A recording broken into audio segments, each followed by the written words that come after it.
আবহাওয়ার খামখেয়ালিপনা চলছেই। সকালে রোদের তেজ, আবার কখনো কখনো মেঘলা আকাশ। রাতের দিকে আবার কোথাও কোথাও ঝড় বৃষ্টির দাপট লক্ষ্য করা যাচ্ছে। এর মধ্যেই অশনি সংকেত নিম্নচাপের। আবহাওয়া দপ্তর জানাচ্ছে, বঙ্গোপসাগরে সুস্পষ্ট নিম্নচাপ পশ্চিম মধ্য বঙ্গোপসাগর এলাকায় অবস্থান করছে। এটি উত্তর পশ্চিম দিকে এগিয়ে মধ্য বঙ্গোপসাগর এলাকায় অবস্থান করবে, তবে মধ্য বঙ্গোপসাগর এলাকায় ক্রমেই শক্তি কমবে। অপরদিকে একটি ঘূর্ণাবর্ত রয়েছে আসাম ও সংলগ্ন এলাকায়। রাজস্থান ও সংলগ্ন এলাকায় রয়েছে আরও একটি ঘূর্ণাবর্ত। মধ্যপ্রদেশ সংলগ্ন এলাকায় রয়েছে আরও একটি ঘূর্ণাবর্ত। এর জেরে দুর্যোগের সম্ভাবনা রয়েছে। আলিপুর আবহাওয়া দপ্তর জানাচ্ছে, পশ্চিম মধ্য বঙ্গোপসাগর থেকে একটি অক্ষরেখা তামিলনাড়ু উপকূল পর্যন্ত বিস্তৃত রয়েছে। আরও একটি অক্ষরেখা রয়েছে রাজস্থান থেকে বিদর্ভ পর্যন্ত। এটি মধ্যপ্রদেশের উপর দিয়ে গেছে। তৃতীয় অক্ষরেখা দক্ষিণ পূর্ব মধ্যপ্রদেশ থেকে গাঙ্গেয় পশ্চিমবঙ্গ পর্যন্ত বিস্তৃত, যেটি ছত্তিশগড় ও ঝাড়খণ্ডের উপর দিয়ে গেছে। এর জেরে আবহাওয়ার কিছুটা তারতম্য ঘটবে। এই গোটা বিষয়ের জেরে বিক্ষিপ্তভাবে বজ্রবিদ্যুৎ সহ ঝড় বৃষ্টির সম্ভাবনা রয়েছে বঙ্গে। বিক্ষিপ্তভাবে বজ্রবিদ্যুৎ সহ ঝড় বৃষ্টির সঙ্গে পশ্চিমের কিছু জেলায় শিলাবৃষ্টিও হতে পারে। উত্তরবঙ্গের সব জেলাতেই ঝড় বৃষ্টির সম্ভাবনা রয়েছে বলে জানাচ্ছে হাওয়া অফিস। কলকাতা বিকেলের দিকে বা রাতের দিকে ঝড় বৃষ্টির সম্ভাবনা রয়েছে। বাতাসে জলীয় বাষ্প থাকায় অস্বস্তি বাড়বে। তাপমাত্রা বড়সড় পরিবর্তনের সম্ভাবনা নেই। চলতি সপ্তাহে ঝড় বৃষ্টি হতে পারে কলকাতাতেও। সপ্তাহান্তে বজ্রবিদ্যুৎ সহ বৃষ্টি হতে পারে কলকাতায়। সঙ্গে 30 থেকে 40 কিলোমিটার গতিবেগে দমকা ঝোড়ো বাতাস বইতে পারে। দক্ষিণবঙ্গের ক্ষেত্রে মূলত সব জেলায় ঝড় বৃষ্টির সতর্কতা রয়েছে। বজ্রবিদ্যুৎ সহ বৃষ্টি, তার সঙ্গে 40 থেকে 50 কিলোমিটার গতিবেগে দমকা বাতাস বইবে। উত্তর ও দক্ষিণ 24 পরগনা, পূর্ব ও পশ্চিম মেদিনীপুর, ঝাড়গ্রাম, পুরুলিয়া, পশ্চিম বর্ধমান, বীরভূম, মুর্শিদাবাদ জেলাতে। দক্ষিণবঙ্গের প্রায় সব জেলাতেই বজ্রবিদ্যুৎ সহ হালকা থেকে মাঝারি বৃষ্টির পূর্বাভাস হাওয়া অফিসের। ঝড়ের সতর্কতা রয়েছে পশ্চিম মেদিনীপুর, ঝাড়গ্রাম, পুরুলিয়া, বাঁকুড়া, পশ্চিম বর্ধমান এবং বীরভূম, এই 6 জেলাতে। শনিবার ও রবিবারেও দক্ষিণবঙ্গে বজ্রবিদ্যুৎ সহ ঝড় বৃষ্টির সতর্কতা দিয়েছে হাওয়া অফিস। পশ্চিম মেদিনীপুর, পুরুলিয়া, বাঁকুড়া, পূর্ব ও পশ্চিম বর্ধমান এবং বীরভূম, এই 6 জেলাতে বজ্রবিদ্যুৎ সহ হালকা মাঝারি বৃষ্টির সঙ্গে 30 থেকে 40 কিলোমিটার গতিবেগে দমকা ঝোড়ো বাতাস বইবে। আগামী কয়েকদিন তাপমাত্রার কোনো বড়সড় পরিবর্তন হবে না বলেই জানাচ্ছে হাওয়া অফিস।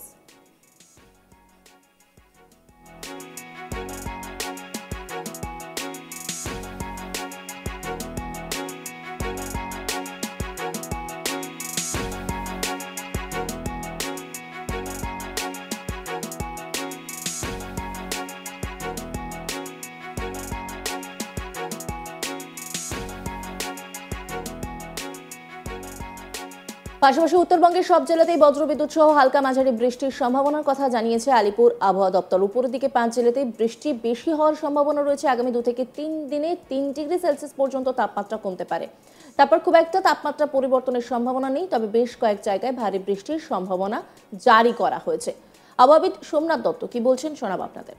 ব্যাপারটা হচ্ছে যে প্রথমে আপনাদের একটু সিচুয়েশনটা বলি যে আপনারা যে জানেন যে গতকাল আপনার একটা ওয়েলমার্ক লো প্রেসার এরিয়া ছিল। হুম আপনার এটা ছিল আপনার সাউথ ওয়েস্ট বে অফ বেঙ্গল এবং অ্যাডজয়নিং ওয়েস্ট সেন্ট্রাল বেস। সেটা গতকাল সকালে ছিল, গতকাল সন্ধ্যাবেলাতেই ওটা উইকেন্ড হয়ে যায়। আমাদের প্রেডিকশনও ছিল ওটা উইকেন্ড হয়ে যাবে, ওটা উইকেন্ড হয়ে গেছিল। এবং আজকে ওটা একটি লো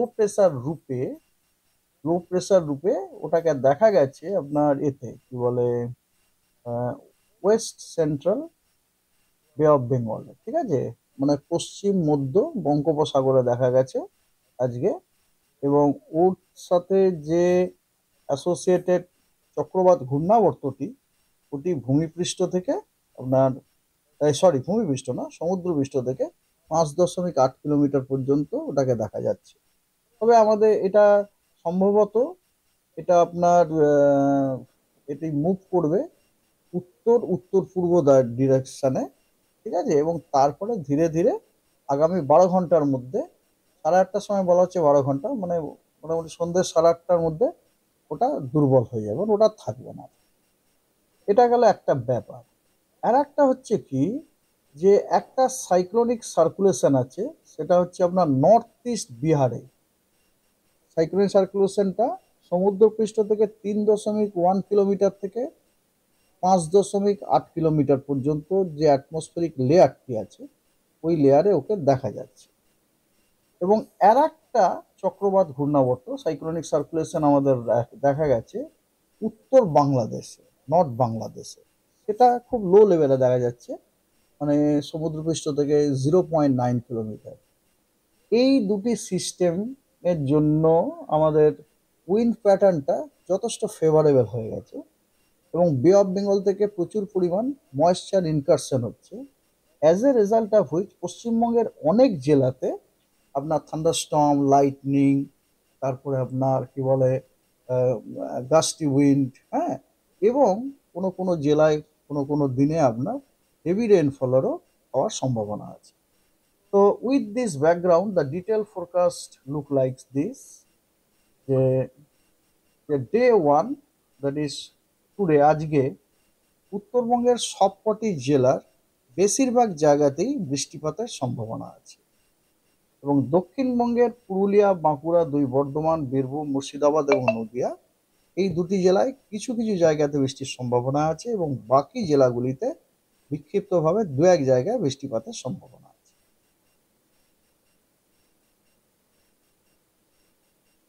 আর দক্ষিণবঙ্গের যে বললাম, প্রথমটা হচ্ছে, প্রথমে কিছু কিছু জেলাতে যেগুলো হওয়ার কথা সেটা হচ্ছে পুরুলিয়া, বাঁকুড়া, দুই বর্ধমান, বীরভূম, মুর্শিদাবাদ এবং নদিয়া, এবং বাকি জেলাগুলিতে, দক্ষিণবঙ্গের বাকি জেলাগুলিতে বিক্ষিপ্তভাবে দু এক জায়গায় বৃষ্টিপাত হওয়ার সম্ভাবনা আছে।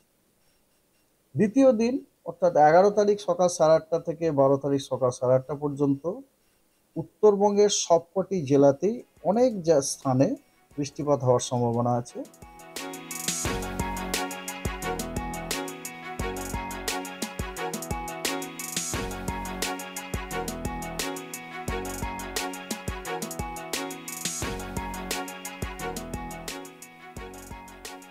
শুক্রবার ও শনিবার উপরের দিকের 5 জেলাতে বেশি বৃষ্টি হওয়ার সম্ভাবনা রয়েছে। দার্জিলিং, কালিম্পং, আলিপুরদুয়ার, কোচবিহার, জলপাইগুড়ি জেলাকে বজ্রবিদ্যুৎ সহ বৃষ্টির সঙ্গে 40 থেকে 50 কিলোমিটার গতিবেগে দমকা ঝড় হবে বলে জানিয়েছে হাওয়া অফিস। ইতিমধ্যে মৌসুমের প্রথম কালবৈশাখী কিন্তু দেখে নিয়েছে কলকাতাবাসী, আর তাতে কিন্তু বিভিন্ন জায়গাতেই একটা বেশ বৃষ্টি হয়েছে, ঝড়ও হয়েছে সঙ্গে, আর তাতে মনোরম একটা পরিবেশ ফিরলেও তা কিন্তু বেশিক্ষণ স্থায়ী হবে না, কারণ বাতাসে জলীয় বাষ্পের পরিমাণ অনেকটা বেশি রয়েছে, যে কারণের জন্য কিন্তু আবারও গরমের দাপট দেখা যাবে। তবে এর মধ্যেই কিন্তু আবহাওয়ার খুব একটা পরিবর্তন হচ্ছে না বলে জানাচ্ছে হাওয়া অফিস। আবহাওয়ার খামখেয়ালিপনা চলছেই, সকালে রোদের তেজ, আবার কখনো আমরা দেখতে পাচ্ছি মেঘলা আকাশ, রাতের দিকে কোথাও কোথাও কিন্তু ঝড় বৃষ্টির দাপট থাকবে, এই কথাই কিন্তু জানাচ্ছে হাওয়া অফিস। বঙ্গোপসাগরে সুস্পষ্ট নিম্নচাপ পশ্চিম মধ্য বঙ্গোপসাগর এলাকায় অবস্থান করছে, এটি উত্তর পশ্চিম দিকে এগিয়ে মধ্য বঙ্গোপসাগর এলাকায় অবস্থান করবে। অন্যান্য খবরের আপডেটের জন্য অবশ্যই নজর রাখুন আজ তাক বাংলার ইউটিউব স্ট্রিমিংয়ে। লাইক, কমেন্ট, শেয়ার এবং সাবস্ক্রাইব করতে ভুলবেন না।